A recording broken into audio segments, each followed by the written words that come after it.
As a veteran, did you appreciate Tristan Cassis speaking up about it as well, or is that something maybe you want other players to keep behind the scenes? I look at it from a point of view, it's not my decision. I'm not out here to try and influence one person either way or not. And like as I said, if it was my decision, I'm the closer.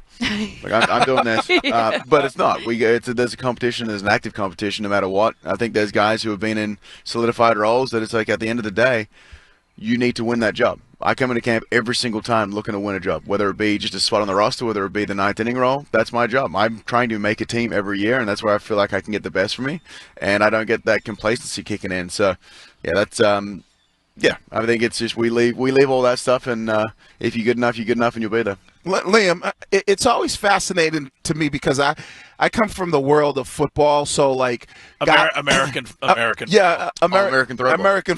where Alex Cora talked about Bregman as being a leader in the clubhouse. You seem like you have a unbelievable personality. Like if I was your teammate, you'd be a guy that has this great leadership quality.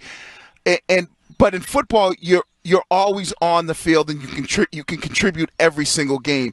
Whereas a closer, you might not play a couple games. What's that like for being a leader when whether it's a pitcher or a DH or somebody who might not be on the field every day, somebody who's pitching a couple, every 5 days? How do you lead in that way? And do guys kind of, do they understand that and know that, like, okay, guys can lead in a lot of different ways, even though they might not be on the field every day? Yeah, I think it's look, baseball, we're in the clubhouse for 12 hours a day pretty much, and so you're on the field for a very minute part of that. And that's where a lot of the leadership comes in. It's not always the on-field, see, like the quarterback's like, okay, directing things, or that guy on the sideline making sure they pick the guy up. It's a lot more in the clubhouse, whether it be after a bad at-bat, after a bad inning, after a bad couple days, a bad stretch.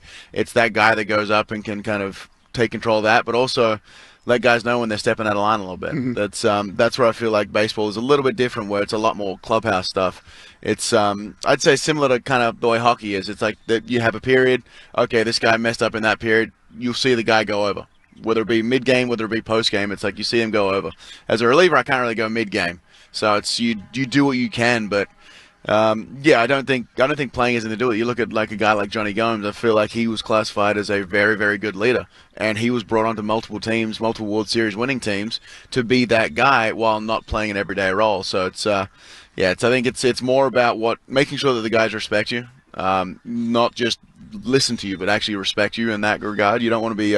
I'd much prefer to be respected than liked. Right. Is Alex Bregman that guy in an everyday role? Is he that kind of leader guy? That guy who... Yeah, I believe so. I mean, I've spent a little bit of time with him here and a little bit of time earlier, but it's he's the guy you want to go to about anything baseball related. He is phenomenal. Like, it's incredible the knowledge that he has. I mean, he was rattling off things that I did in 2017 the other night, and I'm like, yeah, we had this, and this. I'm like, well, that's cool. I didn't know any of that, but that's great.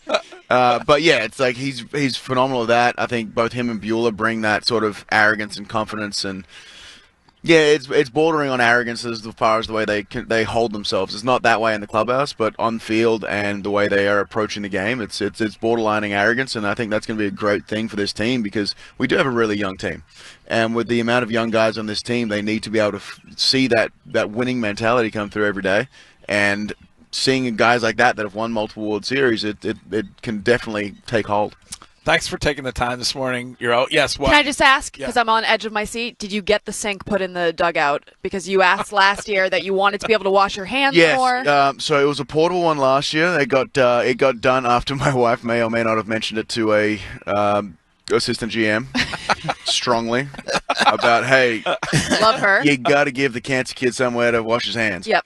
So, we went out there. Yeah, there was one over there now. The hot water was scalding, so I found that out pretty early. And then, but it was out there. It was enjoyable. Good. And you're great on that. Cancer-free. So I had my blood work done just before I came out here. I've got my 2-year scan probably May 5th, just because the way it works around our schedule. Awesome. So that'll be an off day at home, in between 2 home series, and get it done over there at Dana-Farber, I think.